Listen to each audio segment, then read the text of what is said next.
Colonel साहब ऐसा क्यों है कि मुझे याद है कि जब से मैं छोटे से बड़ा हुआ हूँ आज तक हमेशा मैंने पाकिस्तान के सियासतदानों से, पाकिस्तान के जनरल से एक बात सुनी है कि पाकिस्तान अमन चाहता है और पाकिस्तान की अमन की ख्वाहिश को कमजोरी ना समझा जाए। तो पाकिस्तान के सियासतदान, पाकिस्तान की आर्मी अमन की बातें करती हैं, आप उस गेस्चर को सेम फीलिंग के साथ रिफ्लेक्ट क्यों नहीं करते?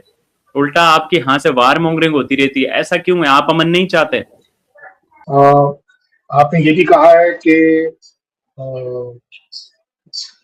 आपकी तरफ से हमेशा से आपने सुना है अमन की बात, और इसे आपकी कमजोरी नहीं समझा जाना चाहिए। मैं चाहूंगा आपकी आवाम, आपकी कंट्री के सियासतदान और आपकी आर्मी आपकी इस बात को बिल्कुल बारीकी से देखे, समझे कि अगर उस्मान भाई बोल रहे हैं कि अमन को कमजोरी नहीं समझा जाना चाहिए, तो क्या ये दुनिया में सब जगह एप्लीकेबल है आपके लिए? और अगर दुनिया में सब जगह एप्लीकेबल है, तो वेल क्या इंडिया के लिए भी एप्लीकेबल है या नहीं? अगर इसके ऊपर हमारा कंसेंसस हो जाए कि इस अमन को कमजोरी नहीं समझा जाना चाहिए, अगर इसकी डेफिनेशन को ही अगर हम सेम कर लें इंडिया और पाकिस्तान में, मुझे लगता है काफी सारी चीजों में बहुत अच्छे रिलेशन आ सकते। कमजोरी समझना दूसरे की, आपने आज आप पहले इंसान है जो इस बात को बोल रहे हैं, बाय द वे, पाकिस्तान से, कि अमन को कमजोरी नहीं समझना चाहिए। मैं बिल्कुल एग्री करता हूँ, लेकिन मैं आपसे ये भी चाहूंगा कि जो चीज आप अपनी कंट्री के लिए लगा रहे हैं, वो दूसरों के लिए भी लगनी चाहिए। तो फिर इंडिया की भी कमजोरी नहीं समझी जानी चाहिए अमन को, जिस अमन की बात कर रहे हैं। क्योंकि अगर वो अमन की बस लेकर वाजपेयी साहब आपके यहाँ आए थे, तो उसे कमजोरी समझा गया था कि कारगिल करना पड़ा आपको? आप सोच लीजिए। अगर अगर प्राइम मिनिस्टर मोदी साहब आपके यहाँ रिश्ते जोड़ने के लिए आपके प्राइम मिनिस्टर के घर में शादी पर आए थे, तो क्या उसे अमन की कमजोरी समझा गया? ये बड़ी सीरियस बात है। मैं आपकी तरफ ब्लेम नहीं कर रहा हूं, मैं आपकी डेफिनेशन को समझता हूं। देखिए, वाजपेयी साहब आए तो हमने भी तो खुले दिल के साथ एक्सेप्ट किया ना। हमने भी तो उनको खुले दिल के साथ एहतराम किया, उनको रिसीव किया उसी प्यार मोहब्बत के साथ। मोदी जी जहां पर आए तो नवाज शरीफ साहब भी तो वहां पर गए ना। तो आप अपनी एफर्ट्स पिन पॉइंट करते हैं, जो हमने सेम आपको वो किया वो आप नहीं करते गए। हमने भी तो कोशिशें की, हमारी कोशिशों की आप बात नहीं करते। बट मेरा सवाल सर आपसे ये है, चलिए पास्ट के गुलाम नहीं बन के रहते कि माजी के हम गुलाम बन जाए। मेरा आपसे आज का ये सवाल है कि हमारी लीडरशिप बोल रही है अमन का, कर्नल शैलेंद्र साहब तो उसको एग्री कर रहे हैं, बट मोदी जी क्यों ऐसी स्टेटमेंट नहीं दे रहे? अजीत डोभाल ऐसी क्यों स्टेटमेंट नहीं दे रहे? जयशंकर क्यों नहीं दे रहे? अमित शाह क्यों नहीं दे रहे कि वी वांट पीस? क्योंकि क्योंकि हमारा एक्सपीरियंस आपके साथ खराब रहा है। आपने अभी अभी जो दोनों शब्द बोले हैं, कृपया कर उसे दिल पर हाथ रखे, अपने भगवान, अपने अल्लाह पर हाथ रखकर अगर आप सोच लें कि कर्नल शैलेंद्र ने अगर बोला है कि अगर अमन की यात्रा की बस लेकर गए थे, तो बदले में आपने कारगिल दिया था। और कारगिल मेरे यहां से ब्लेम नहीं कर रहा हूं, नवाज शरीफ साहब ने कहा, नवाज शरीफ साहब ने कहा एज अ प्राइम मिनिस्टर कि ये मेरी पीठ में छुरा भोंका है आर्मी ने कि मैं अमन कर रहा था और ये इसकी तैयारी कर। इसमें बुराई मत ढूंढिएगा, इसमें सच्चाई ढूंढिएगा। मैं इस समय आपके साथ एक अच्छी बातचीत के मूड में हूं, एक दूसरे पर ब्लेम करने के लिए नहीं। मैंने इसीलिए आपको वर्ड शुरू में बोला कि अमन को कमजोरी नहीं समझना चाहिए, जो आपके यहाँ अनफॉर्चुनेटली प्रूव होती है। आप मेरे यहाँ पर प्रूव करिए, मैं मान जाऊंगा कि आपने कौन सा ऐसा अमन का जेस्चर किया, और हमने अगर उसके खिलाफ कोई चीज गलत करी है तो बताइए। हमने अमन का जेस्चर आपकी तरफ किया कि आपको मोस्ट फेवर्ड नेशन का दर्जा दिया ट्रेड में, कि आप ट्रेड में इन्वॉल्व होंगे, इकोनॉमी में इन्वॉल्व होंगे, हम आपस में एक दूसरे के साथ ट्रेड करेंगे। तो कहीं ना कहीं जो नफरतें हैं, कहीं ना कहीं ये जो लड़ाई के माहौल है, ये पीछे रह जाएंगे। सर हमारी समझौता एक्सप्रेस में हमारे लोग मरे ना देखें सर। आप अपनी बात करते हैं, हमारा गिला आपसे यही है कि आप कलेक्टिव बात नहीं करते। आप कहते हैं कारगिल में पाकिस्तान ने कर दिया, लो मान लिया, कर दिया। आपने समझौता एक्सप्रेस में क्या किया? आपने वहां पर मुस्लिम अजमेर शरीफ क्या देखिए, समझौता में हमारे 40 लोग मारे गए ना सर, पाकिस्तानी। तो पाकिस्तान को भी लगता है कि इंडिया बैक स्टेप किया है, इंडिया ने भी हमें बैक स्टेप कैसे कर दिया?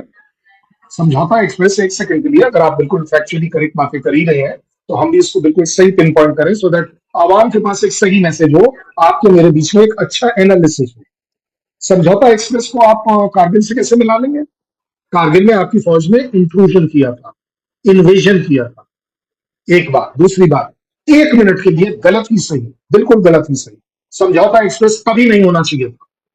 लेकिन उसके बावजूद ये मेरे दिल्ली से 40 किलोमीटर दूर पानीपत पर हुआ था, जिसमें जरूरी नहीं है, जरूरी नहीं है जो आपने देखा है कि पाकिस्तानी मारे गए, वो हमारे भी लोग थे उसमें। और उसके लिए क्या क्या हुआ, क्या क्या नहीं हुआ, वो आपको भी मालूम है। कितनी बड़ी इन्वेस्टिगेशन हुई, कितने लोगों को सजा हुई, कितने लोगों को जेल जाना पड़ा। कोई छोटी मोटी बात नहीं है। नहीं, आप देखिए, समझौता एक्सप्रेस को कारगिल से कंपेयर मत करिए। मेरा किस तरह कहने का मतलब है, क्योंकि समझौता एक्सप्रेस पर मेरे यहां से कहीं पर भी कोई नफरत का आपके लिए मैसेज नहीं। बट एनीवे, हम इस बात को थोड़ा आगे बढ़ा सकते हैं। ये बात मुझे लगता है कि मैंने अपनी तरफ से पूरी कोशिश करी है आपको बताने की कि अमन को कमजोरी नहीं समझा जाना चाहिए। मैं आपसे एग्री करता हूँ। मैं चाहूंगा आपकी आवाम, आपकी आर्मी, आपकी आईएसआई भी इस पर एग्री करे। इसको कमजोरी नहीं समझा जाना चाहिए। आपने बोला कि बातचीत, कि हमने यूएस से कमिट किया कि हम बातचीत करेंगे। हमने तो कभी कमिट किया ही नहीं।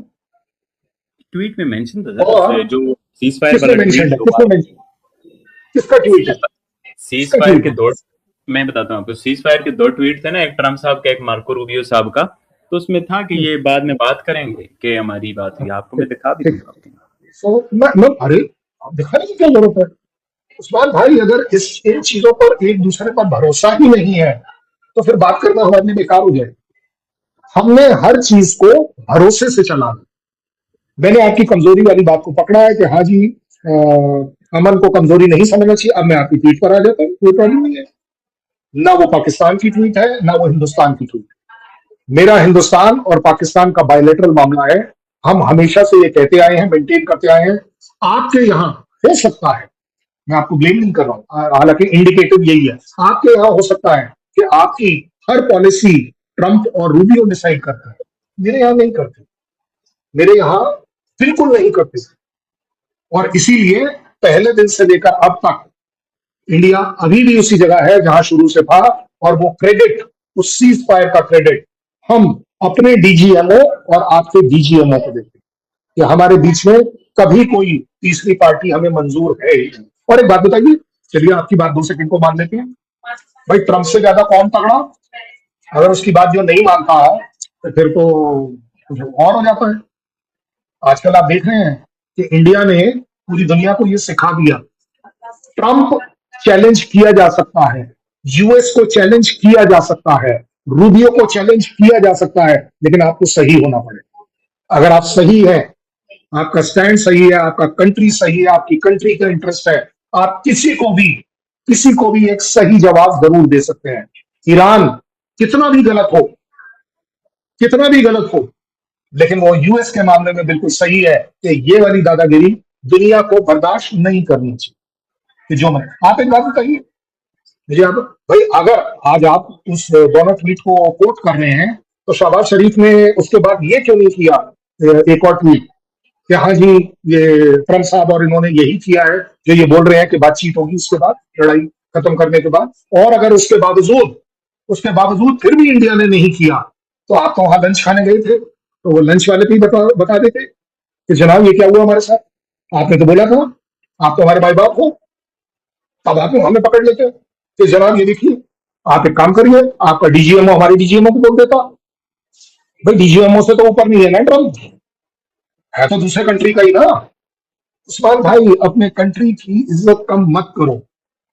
अपनी कंट्री की जो कैरेक्टर है उसको ऊपर आने दो कि यस, हम इंडिपेंडेंट डिसीजन लेते हैं, हम अपने पैरों पर खड़े होते हैं, और अगर लड़ाई लड़नी पड़ी तो हम अपने पैरों पर लड़ाई भी लड़ लेंगे। ये मेरा स्टैंड है। मैं चाहता हूं आपका भी स्टैंड हो, क्यों ना हो। क्यों मैं चाहूंगा कि यूएस आपके लिए बात करेगा मेरे से? होता कौन है यूएस करने वाला?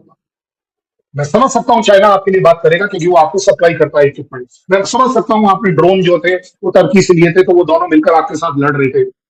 मैं समझ सकता हूं क्योंकि उनका इंटरेस्ट इन्वॉल्व। किस यूएस की बात कर रहे हो? नहीं नहीं, किस यूएस की बात कर रहे हो? कितने रुपए दिए आज तक उसने आपके यहाँ एफडीआई में, फॉरेन डायरेक्ट इन्वेस्टमेंट में? आज तक यूएस ने आपके यहाँ क्या दिया?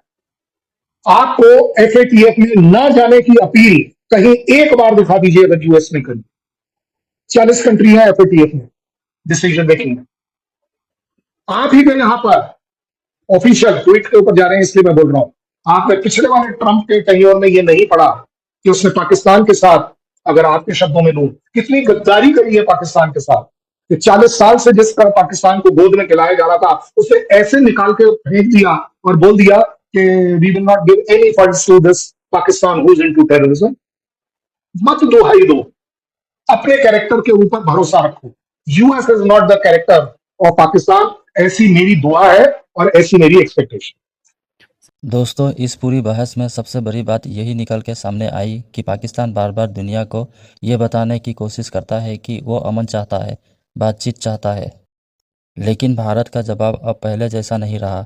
भारत अब सिर्फ शब्दों पर भरोसा करने को तैयार नहीं दिखता। यही कारण है कि पाकिस्तान की तरफ से चाहे जितनी पीस की बातें हो जाए, भारत की तरफ से वही पुराना सवाल खड़ा कर दिया जाता है कि अगर अमन चाहिए तो फिर कारगिल क्यों हुआ, आतंकवाद क्यों हुआ, हर बार बातचीत के बीच हमला क्यों हुआ। दोस्तों, कर्नल शैलेंद्र सिंह जी ने इसी मुद्दे को बहुत सीधी तरीके से उठाया। उन्होंने कहा कि अगर पाकिस्तान चाहता है कि उसकी अमन की पेशकश को कमज़ोर ना समझा जाए, तो फिर पाकिस्तान को भी भारत की शांति पहल को कमजोरी समझना बंद करना होगा। उन्होंने वाजपेयी जी की लाहौर बस यात्रा की जिक्र किया, जिसके कुछ ही समय बाद कारगिल हुआ। फिर मोदी जी के अचानक पाकिस्तान दौरे की बात उठाई गई, जिसके बाद रिश्तों में सुधार की जगह तनाव और बढ़ गया। भारत का तर्क यही है कि हर बार जब उसने रिश्ते सुधारने की कोशिश की, उसके बदले में भरोसा टूटता दिखाई दिया। दोस्तों, उस्मान अहमद लगातार यह पूछते रहे कि अगर पाकिस्तान की लीडरशिप आज खुले तौर पर पीस की बात कर रही है, तो फिर मोदी, जयशंकर, अजीत डोभाल और अमित शाह उसी भाषा में जवाब क्यों नहीं देते। लेकिन दोस्तों, भारत की रणनीति अब बदल चुकी है। दिल्ली अब कैमरे के सामने दोस्ती की बड़ी बड़ी बातें करने से बचती है। भारत का फोकस अब ताक and terror cannot go together वाली लाइन पर है। भारत मानता है कि जब तक ज़मीन पर भरोसे का माहौल नहीं बनेगा, तब तक सिर्फ बयान देने का कोई फ़ायदा नहीं है।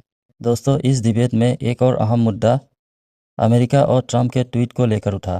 पाकिस्तान की तरफ से यह दिखाने की कोशिश हुई कि अमेरिका ने सीज़फायर और बातचीत की जिक्र किया था। लेकिन कर्नल शैलेंद्र सिंह जी ने साफ कहा कि भारत अपना फैसला खुद लेता है, किसी तीसरे देश की मध्यस्थता स्वीकार नहीं करता। उन्होंने यहाँ तक कहा कि भारत ने दुनिया को यह दिखाया है कि अगर आपका पक्ष मजबूत हो तो अमेरिका जैसे ताकत को भी चुनौती दी जा सकती है।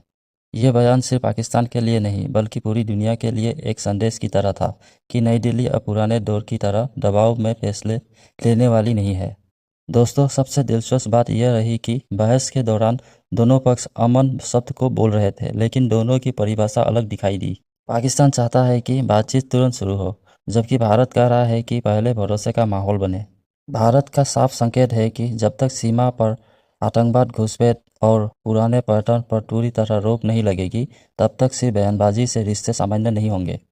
तो दोस्तों, इस पर आपकी क्या राय है, कमेंट बॉक्स में ज़रूर बताइए और वीडियो को लाइक करना ना भूलें।